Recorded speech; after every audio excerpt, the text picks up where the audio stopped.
All right, here's a Bigfoot story. Everybody loves Bigfoot stories. This is a really good one.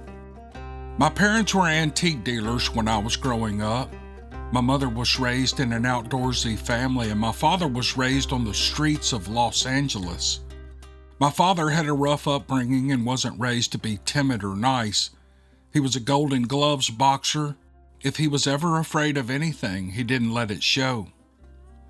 It was Saturday, sometime in the summer of 1973, around 4 in the morning, and Dad and I had packed the Dodge Tradesman 100 with banana boxes of collectibles and antiques to take to Medford, Oregon, to a flea market. We did flea markets quite frequently back then, as there was no such thing as the internet, eBay, or Etsy. The dark, early morning was clear and cool, and the interstate was deserted. My dad drove. It was my job to pour the burning hot liquid while jostling around in the van at 55 miles an hour.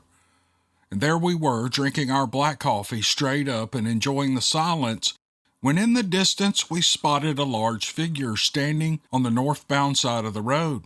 "What is that, Dad?" I asked, pointing ahead at the dimly illuminated dark, hulking figure ahead of us. Well, Dad leaned forward and against the steering wheel, and he hit the foot pedal to turn the headlights on to bright. Yes, kids, that used to be a thing. Brights on the floor, not the signal stem.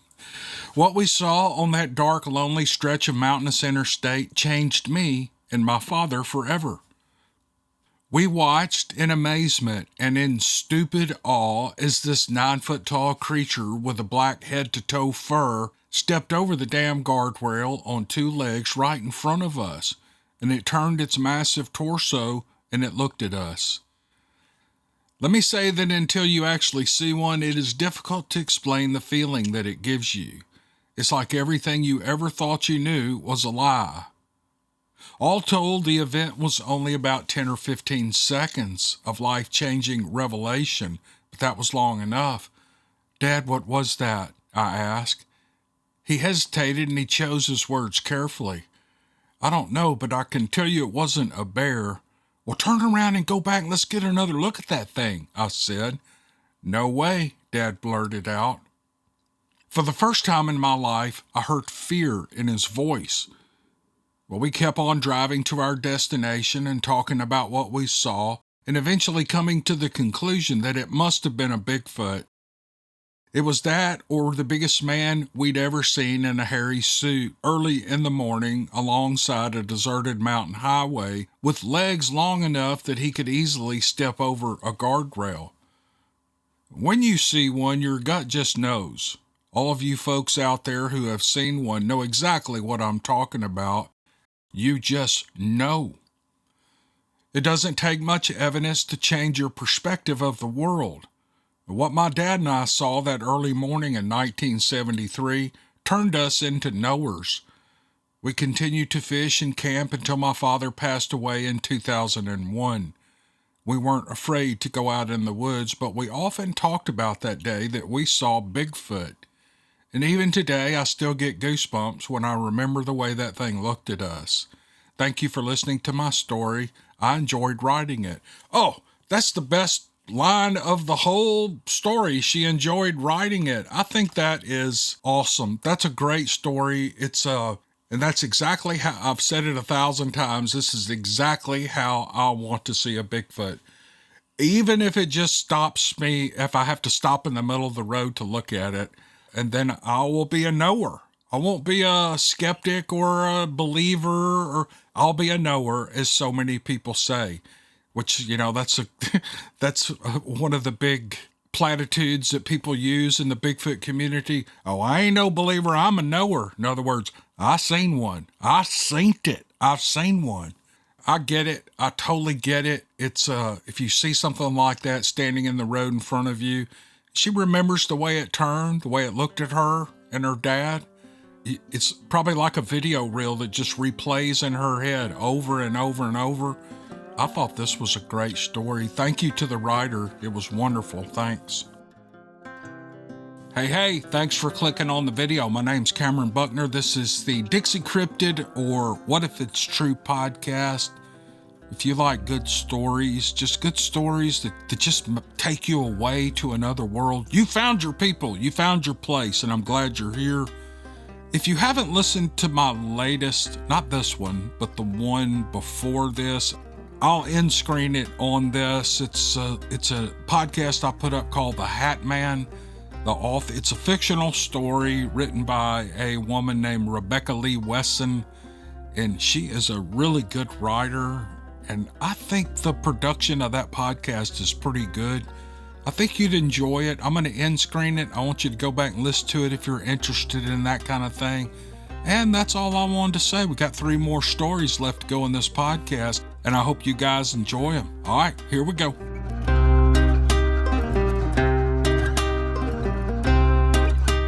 After listening to your show where you mentioned strange encounters in the United Kingdom, I thought I would share this story with you. It concerns my daughter, who was 15 at the time, and her stepfather, who was a police officer. This encounter took place in rural Northern Ireland in the autumn of 2017. My daughter and her stepfather were returning home with a takeaway pizza when about a mile from home they saw a strange creature on the road ahead of them. They said it was the size of a sheep, but with smooth black skin. It crossed the road and moved into the field on the other side and then vanished into the darkness. Neither of them recognized the creature, and since we all lived in the country, they were familiar with the local animals. My daughter was upset by the experience and told her grandfather about it. Her grandfather was a keen spotter of wildlife and consulted his books. To reassure her, he told her it was an otter. Even though the nearest river was 4 miles away, and otters did not grow in the size of a sheep. Perhaps fearing ridicule, her stepfather admitted seeing it but would give no more details. I believed my daughter, if only because of how upset and worried she was after the experience. I did some research myself and discovered the old Gaelic legend of the Dobar Chew, the King Otter. I'm certain I mispronounced that, but it's Dobhar-Chu, the Dobar Chew, the King Otter. It's described as a half otter and half dog. There's a legend dating back to the 17th century where a woman was supposedly killed by one in County Leitrim at Glendale Low, or so is recorded on a headstone in Cornwall Cemetery. Strange creatures may indeed be out there, and perhaps some legends are true. Yeah, I have trouble pronouncing words. I'm sorry, y'all, especially to the people in Europe who listen to this. I'm from Mississippi in the United States, and it's just hard to say stuff. We don't even understand each other down here, so don't take offense to me not being able to say some of these words correctly. I'm looking at that county again. Leitrim, Leitrim. I think it's Leitrim, maybe. And it's in Glendale Low. But it's recorded on her headstone. This woman it was recorded on her headstone in the 17th century where a woman was killed by a Dobar Chew, the King Otter in Ireland. Now that is interesting as all get out. It's a very short story, but it's really cool. I'm looking up here where our editors gave it the category King Otter, an Irish legend. Oh, if anyone in Ireland listens to this podcast, if you guys have any stories from your island, I want them. I really want those. I know the Banshee is an Irish legend or mythical creature. I'm trying to think leprechauns. I'm trying to think of other things that I've heard of from Ireland. Anyway, it's really interesting stuff. Thank you to the writer for sending this. This was really good. Okay, I did a story maybe 2 years ago. I think it was about that long from a listener. It was about a Hog Man. So I'm kind of setting the stage for what's going on here. So I'm just going to start reading his email and you'll catch up. He writes, I submitted a story to you once about my encounter with a Hog Man. When my Uncle Jerome heard about it, he called me with his own story to tell. It seems he encountered the same creature. Here is his story. A long time ago, my father was making some upgrades to their house in the backwoods of Leesburg, Florida. It was getting late in the summer, and he had promised my mother that he'd be near the edge of the woods so she and the children wouldn't have to venture into the trees every time someone had to go to the potty, especially at night. Must have been close to the outhouse. Anyway, you need to get working on all that outhouse while the ground is soft and warm, she'd remind him in her sweet little church lady voice, maybe a little too often for my father's taste. Okay, he was working on the outhouse. I know I've screwed this story up. I'm sorry. I'm just going to keep reading. Maybe I'll get it right from here on out. It made him pick up the pace, though, and soon he had dug a deep black hole in the ground. He mitered a wooden box that covered the hole and provided us with a place to sit down when we did our twos and don'ts, as we call them. When the exterior walls were put up, my father was finished, and we all gathered around and looked at the glory of our very first pre-toilet, and then I spoke up. "That sure is an awful big hole for my little butt," I told my father. He chuckled and said he'd buy a toilet seat in the morning for the little butts, but for now it was ready to go. After supper, we all peeled away from the dinner table. I don't know what I was busy doing, but I was distracted, and I missed our usual mother-supervised evening potty break. She would walk us all out, and she would wait patiently to make sure that we were safe as we did our business, and when we were done, we'd all race back to the house as the sky turned purple. Oh well, I told myself, knowing I was big enough to hold it until the morning. Bedtime at our house meant lights out. Since there were no TVs or lamps, that meant all lanterns were snuffed out. It got so dark in the house that the only light that we got was the whites of our eyes when we opened them. Sometime in the night, my eyes opened to a sharp twinge in my gut, and my stomach rumbled, sending me a message that it was time to pay for all that extra gravy I sopped up with the biscuits. Another gurgle barked and gave me a good 2-minute warning, forcing me to sit up in bed. I'm sorry, y'all. Thank goodness the stars were out that night. They shone in through the kitchen window and helped light my way as I kept my hands out to bump into the doorknob. I quietly went on to the porch so as not to wake anybody up, and then I grabbed the rope my father had tethered from the porch to the outhouse to help us find our way when it rained or got too foggy to see. So I scooted my hand across that rope at full speed until I nearly smashed into the new outhouse. I hurried myself inside bottom first, and I sat on the big hole that was far too big for me, and I did my best to keep from falling into the abyss below. There wasn't yet a roof on the outhouse, so starlight shone in around me and provided me with a comfortable little environment to do my business. And just as I was getting settled, I heard something. At first, it was just a small twig snap.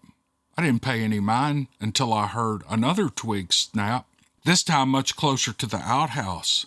And I sat there trying to be as quiet as possible, but then a terrible smell began to grow, and it wasn't from me. It was coming from outside. I heard another twig snap, and then the distinct sound of heavy feet shuffling forward. They were snapping and crushing the branches and leaves underfoot. I did my best to stay frozen. I wanted to cover my mouth, but I needed both hands to keep me from falling into the toilet box. I tried to quiet my breathing, but the quieter my breathing, the louder my heartbeat climbed into my ears, and I sat there in my awkward predicament. Silence slowly crept over me like a thick blanket, and my heartbeat faded into the background. This was no ordinary silence. I could just about feel it being pulled over me. First, the grasshoppers and crickets clammed up, and then the hoot owls and night birds shut down, and finally, the toads clammed up. I could tell there was someone around me. It was the same feeling I got right before one of my siblings was about to cover my eyes and yell, "Boo!" I hoped it was just one of my sisters trying to be funny, following me out the back door, and unbeknownst to me, setting me up for a big scare, but I figured I'd let her know the jig was up. "Who's out there?" I said softly, but not too loud, for fear of attracting a coyote or some other night critter. I assumed I'd hear one of my sisters begin to giggle and to let the air out of his creepy bubble that had inflated around our outhouse. But there was no giggle, just complete blanketing silence. I started to panic. I finished up and started to pull my pants up, and as I leaned toward the door, thinking it might still have been one of my sisters, but I couldn't have been more wrong. And as I peeked out the door, I heard a short, guttural grunt from above me. All the starlight shining into the outhouse was smothered by a shadow, showering the little space in darkness. My eyes widened like two full moons, and I looked up. And to my horror, there was an enormous figure looking down at me. The planks my father used for the walls of the outhouse were sticking nearly 8 feet off the ground, yet this thing was staring down at me over the edge. It took me a few seconds to realize what I was looking at, and when I saw it clearly, I was horrified. This creature had the head of a hog. And then it spoke to me, not with words, but right into my head in a booming, deep voice. "What are you doing out here, brave little fella?" the voice asked. My eyes must have been about to pop out of my head, and I felt my eyelids stretch as I stared motionless at this beast towering over me. And if I hadn't just done my business, I would have surely soiled myself. The hog head retreated back over the wall, but it wasn't gone, and I felt its pounding feet making their way toward the door of the outhouse, each step telling me that this thing was huge. The door started to creep open, and what looked at me from outside was a beast so tall and wide that there was no chance I would be able to dash around or under it. It clogged up the entire opening, and in the starlight I could see its whole hideous figure. Its giant body matched its giant head. It looked like a pig standing upright with swollen limbs and torso, and at the end of its swollen ankles were human-like feet with no shoes on. There was no other way to describe it. It was a hog man. I remember thinking to myself, "I'm a dead duck. I'm going to be carried out into the woods like all the bad little boys are." I thought of my poor mother searching and calling for me in the woods, knowing she would never be able to find me, and tears burned their way into the corners of my eyes, and the hog man did something remarkable. It opened the door all the way and stepped to the side. "I'm not here to carry you off, little boy," he said right into my head, "but there are some things in these woods that will." I stared at him motionless, forgetting how to use my voice and my legs. "Now get," the hog man snarled. He stomped his swollen foot on the ground, and I felt the earth shake around me, and I tore out of that outhouse, pulling my britches up with both hands as I went, stepping and hopping my way to the safety of the house. As soon as I hit the porch, all the sounds of the night flicked back on at once, and I hurried in and I closed the door behind me, thinking my hasty entrance would wake everybody up and thinking I'd have to explain why I was breathing so hard. I peeked out the back window, expecting the hog man to be looking right back at me, but he was gone. I don't know where he could have gone so quickly with his enormous body, but he was just gone. Forever, I hoped. I have never mentioned a peep of this to anyone. I didn't want to look into anyone's doubting eyes. And here I am all these years later, a grandfather now. I watch my grandson play wild and free in the woods behind my house where a lifetime ago I met the hog man. My grandson is about the same age that I was when it happened. And now the onus is upon me to ruin the rose-colored outlook this kid still has about life, because someone has to teach him that the hog man is out there.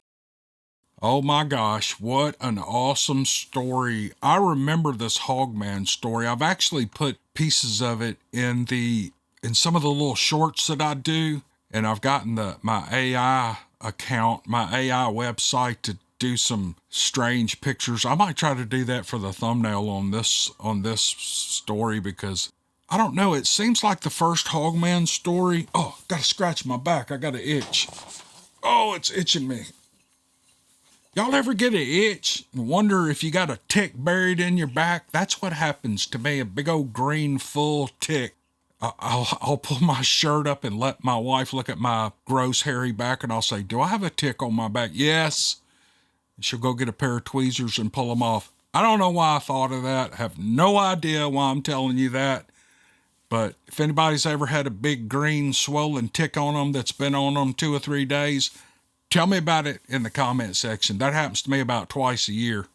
And I don't have any diseases, Lyme disease or Rocky Mountain fever or anything. I guess I'm lucky. But anyway, back to the story. It seems like the Hog Man was mean in the other story, like it was trying to get to this guy. He was in a deer stand, and I think it pulled the deer stand down.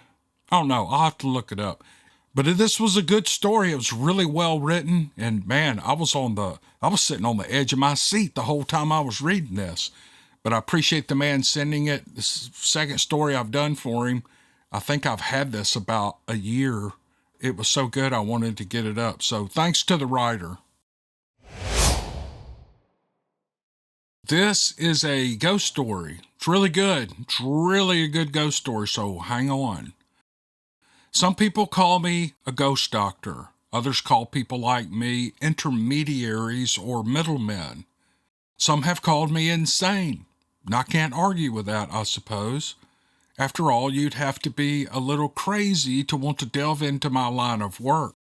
I help ghosts find their way home with the help of folks on the other side. It's a rewarding profession, though, and I admit it can be downright terrifying at times.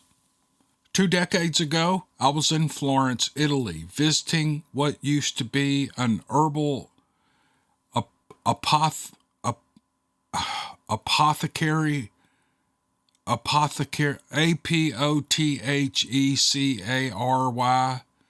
apothecary run by monks who acted as early versions of physicians. And in the dim, ornately wood-paneled waiting area were 2 ghosts. Both wore what in modern times we would consider old-style clothing, yet neither was aware of the other. They both passed away in the waiting area hundreds of years before and many years between each other. Now, I should have known better, but I couldn't resist, and I said to them, "The doctor will see you now." Well, this alone is proof of how bad my sense of humor is. Then I helped them cross over. The most number of ghosts I have encountered at one time was in a large hospital. Perhaps 65 or so of them were clustered near the drive-up entrance, waiting for their rides back home. None of them knew they had died, and each waiting for their family, for their loved ones, and the people dear to them in their life.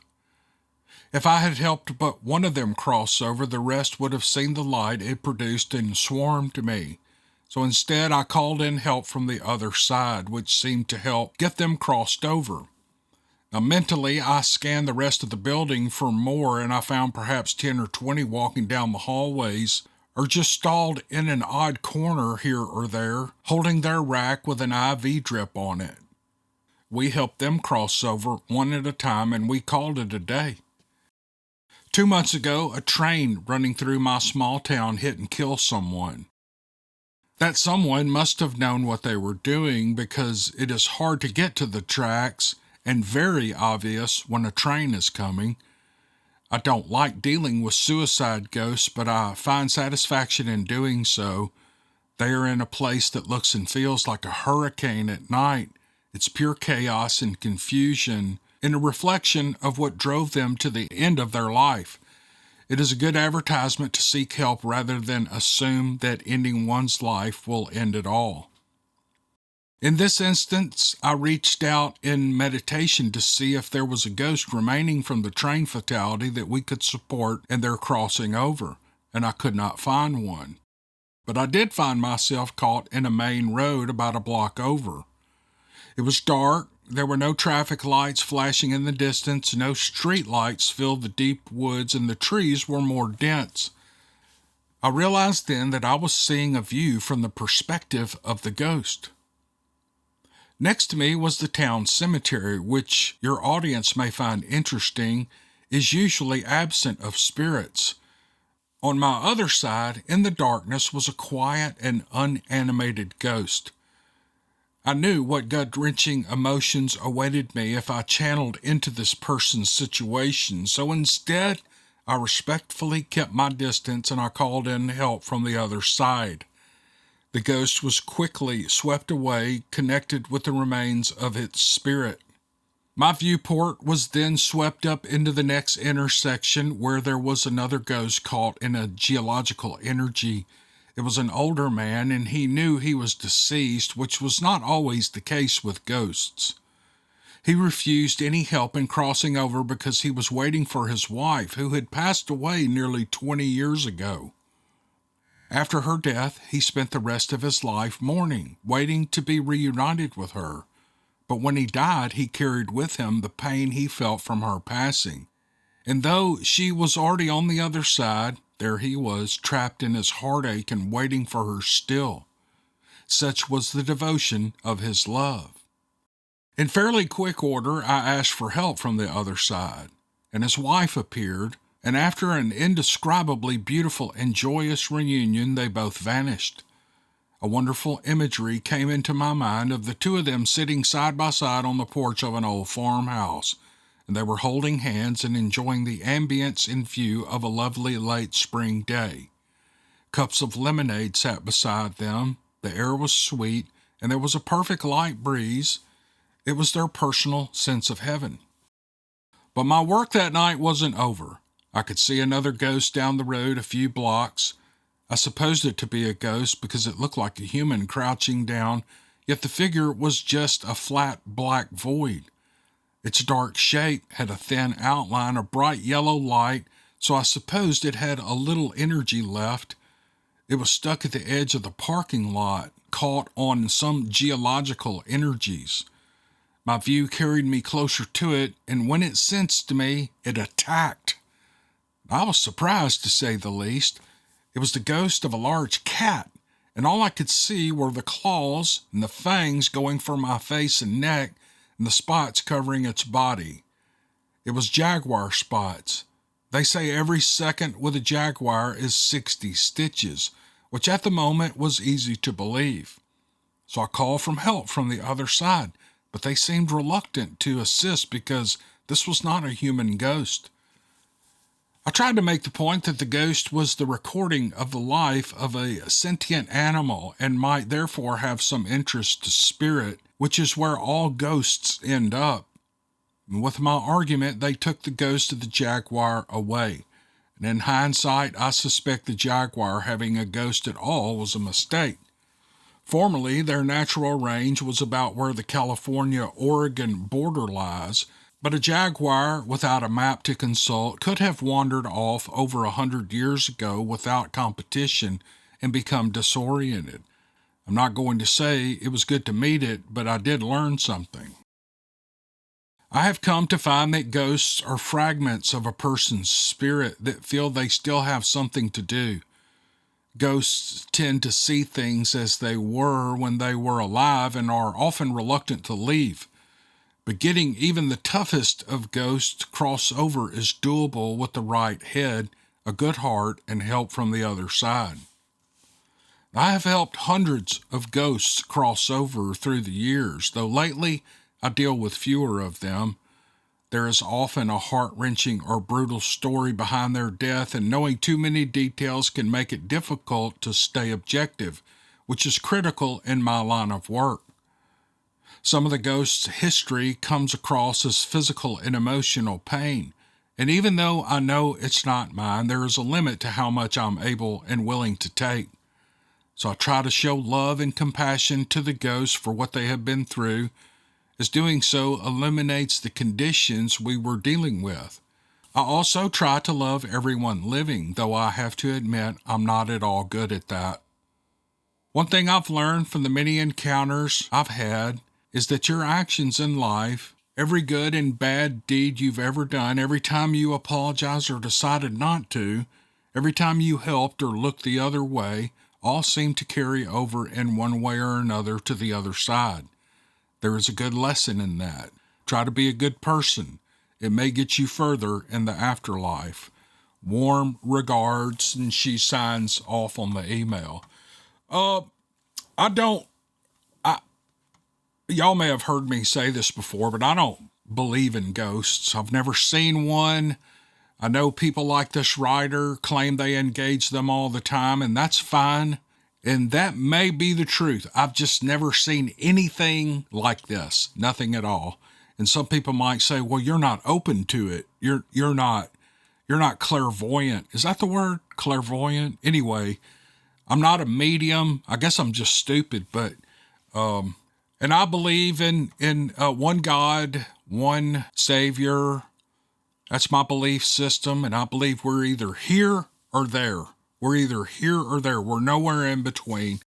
However, this channel is, and there are a lot of people in the audience who believe the same way I do, but there are a lot of people in the audience who don't. And I don't have any problem with this woman's email at all. Heck, I just read it to you because it's an interesting story. I mean, to me, if you just distance yourself from your belief system and open your mind to what other people experience, not accept that as the truth, but just open your mind and be willing to hear other people's experiences, they become great stories. And that's all this channel is about. So I read them all. There's been a couple that I haven't read because they were just too, these are people who had really, really hard childhood things going on, and it did not belong on this channel, but it had to do with ghosts but it had to do with some terrible abuse as children, and I just could not put it on here. Just because it just wasn't decent. It wasn't a decent story. It's a story they need to tell a professional so that they can get help with what they're doing. But just these generic ghost stories, heck, I learned something here. People who believe in ghosts, now they believe in animal ghosts. Like animals are on the same level with humans in their mind. That's cool. I don't have any problem with that. This was a really good story, and that's why it's in this podcast. So thank you very much to the writer, the ghost doctor. It was really a good story, and I appreciate it. Thank you, ma'am. Thanks again for joining me on this podcast. On your screen right now is a link that you can click to The Hat Man. It's a podcast called The Hat Man. Take a listen to that one. It's about 30 minutes long. It's a really, really good story, fictional story by a really good author. I want you to check it out. All right. Thank you guys for listening, and we'll see you on the next one. Thanks.